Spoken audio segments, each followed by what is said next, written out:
né? A lipoaspiração tem muitos anos de evolução. E durante muitos anos, a principal forma de se quebrar gordura era única e exclusivamente com a cânula. E já que essa cânula era a única fonte de se quebrar gordura, a energia mecânica que o cirurgião fazia para aquela cânula passar no tecido e o tecido ser aspirado, teoricamente, quanto mais energia mecânica, mais tecido aspirado. Então, isso já é um equívoco técnico, mas a gente tem essa ideia na cabeça. A lipoaspiração clássica, aquela realizada com cânula, ela tem uma evolução muito bonita. A primeira lipoaspiração realizada é numa coxa de uma bailarina, com uma ideia de reduzir o volume de coxa de bailarina. Essa paciente perdeu a coxa. 1950 e alguma coisa.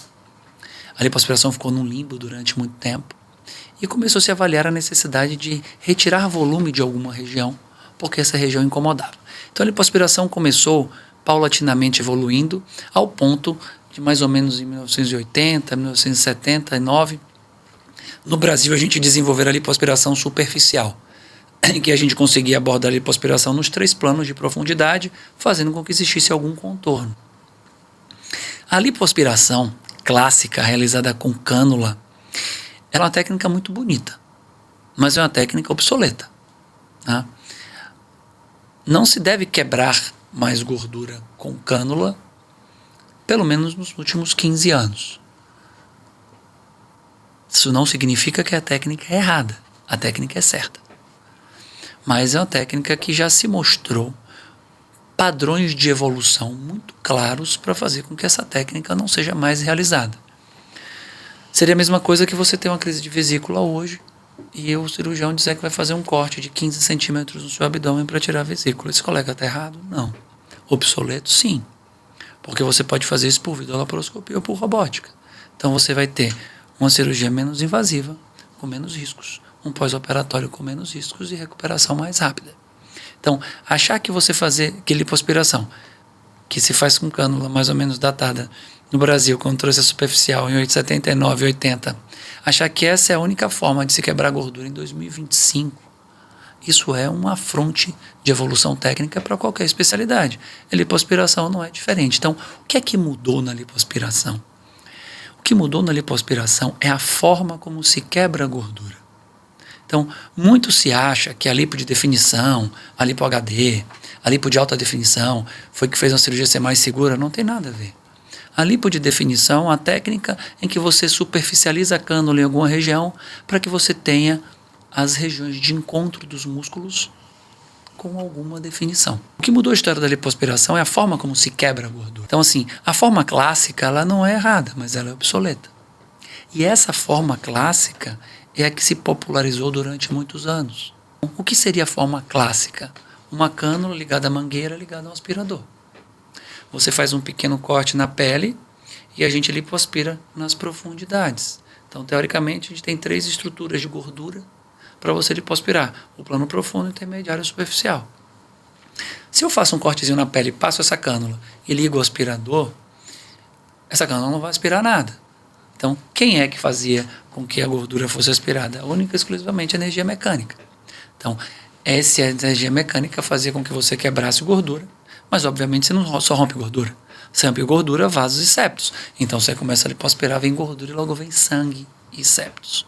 Então, isso chama a atenção do paciente. Então, essa gordura suja com sangue e septo, ela tinha algumas limitações técnicas. Uma das principais é a lipoenxertia, que muita gente não acredita ainda, né?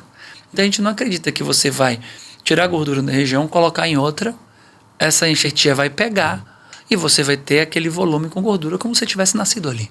Por quê? Porque essa gordura aspirada na técnica clássica, a cada 100 ml que você enxertava na região, você ganhava um volume muito pequeno, 20, 30 ml. Eu não sei se você já teve essa ideia, se alguém já disse para você, ou se você já teve alguma dessas respostas. Você vai fazer enxertia, minha filha, depois de um tempo absorve tudo. Você já ouviu isso em algum local? Várias vezes. Pronto. Então, isso não é real, mas os índices de absorção eram muito altos. Ficava pouca gordura. Quando se aspira dessa forma, vem gordura e logo vem sangue, era o grande paradoxo da lipoaspiração. A lipoaspiração é uma cirurgia feita para quebrar gordura e aspirar gordura. Teoricamente, na técnica clássica, a gente deveria interromper por volume de gordura aspirado, mas interrompia por sangramento. Quando o indivíduo era muito agressivo, era aquela paciente que ficava toda roxa no pós-operatório.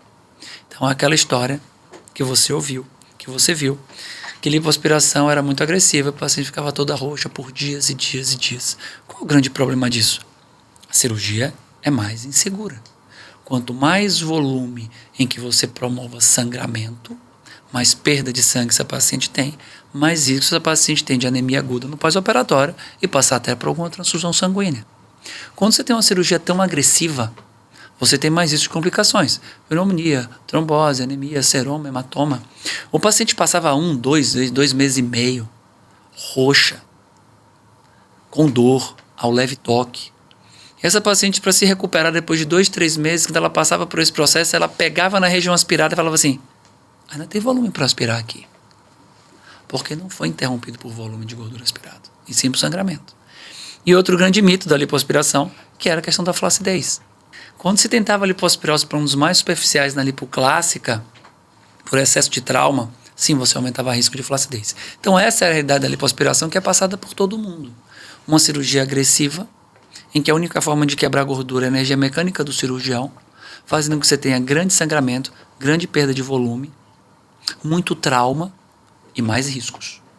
Então isso é o que está na cabeça de muita gente ainda. E isso já não deveria estar há pelo menos 10 anos no Brasil. O medo de ficar completamente roxa, de ter anemia aguda, precisar de transfusão sanguínea, o medo de você ter necessidade de internação hospitalar, uma cirurgia agressiva, com muito trauma. Então, assim, em 7 dias você estava em academia. Então, assim, isso é muito fora da ideia antiga da lipoaspiração. Como é que isso foi possível?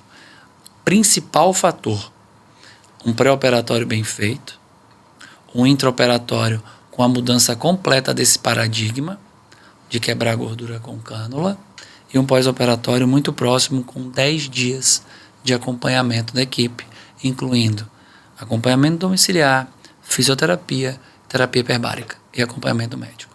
Então, o que é que fez a Amanda sair de uma cirurgia e em 7 dias estar treinando? É essa tríade.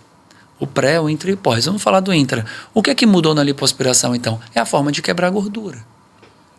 Não se quebra mais gordura com cânula, né? Há mais ou menos 15, 16 anos, no mundo, a gente trabalha com emulsificação de gordura. Antes de você aspirar, existe um aparelho em que você conecta na tomada, ele não é ligado ao aspirador, não é ligado à mangueira, ele não tem objetivo nenhum de aspirar a gordura. Esse aparelho você faz o mesmo furinho da lipoaspiração e esse aparelho você passa antes de lipoaspirar. Esse aparelho ele usa onda de ultrassom. Na ponta ele tem um probezinho e esse probe emite onda de ultrassom.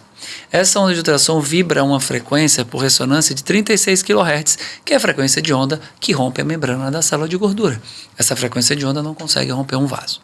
Então a gente emulsifica a gordura sem ruptura vascular. Depois que essa gordura é emulsificada, eu tiro esse aparelho. Agora eu preciso aspirar. Eu vou usar, Amanda, a mesma cânula da cirurgia clássica, vibrando ou não. Mas eu não preciso quebrar a gordura que eu aspiro. Então eu aspiro o que está rompido. Então a energia mecânica que o usuário faz é infinitamente menor. A gente lipoaspira 50% a 60% mais de gordura, com índice de sangramento 6 a 7 vezes menor. E aí você começa a ver a diferença da cirurgia. Enxerto. Essa gordura limpa hoje, a cada 100 ml que você enxerta, você mantém cerca de 60 a 70 ml do que enxertou. Então hoje a gente vê pacientes com contorno de glúteos e fala assim, não, isso não é possível, você nasceu com esse contorno de glúteo. Nasceu, só estava no lugar errado. A gordura estava no corpo, só não estava ali onde devia estar. Quando você aspira dessa forma e sangra muito pouco, não sangra, você não interrompe mais a lipoaspiração por sangramento. Você interrompe por volume de gordura aspirado. Não é para ficar roxo. Áreas mais propícias são áreas de menos densidade. Então, região de axila e face interna de coxa. Mesmo que você emulsifique, como é uma região de pouca densidade, uma estrutura septal de gordura diferente, você tem um pouco mais de risco de equimose. Mas as outras regiões, não. Então, você não tem perda sanguínea, que seja uma perda sanguínea, que você tenha riscos de pós-operatório. Então, risco de anemia aguda, transfusão sanguínea, isso caiu por terra. uma cirurgia muito menos agressiva, você tem muito menos riscos das complicações clássicas de lipoaspiração. Por isso que hoje você consegue, em 7 dias, estar na sua academia. Então, os principais fatores para a mudança do paradigma da lipoaspiração, primeiro é a emulsificação de gordura e boa técnica de lipoaspiração. Então você aspira, define, enxerta e retrai pele com as tecnologias de retração que a gente tem hoje. E pós-operatório.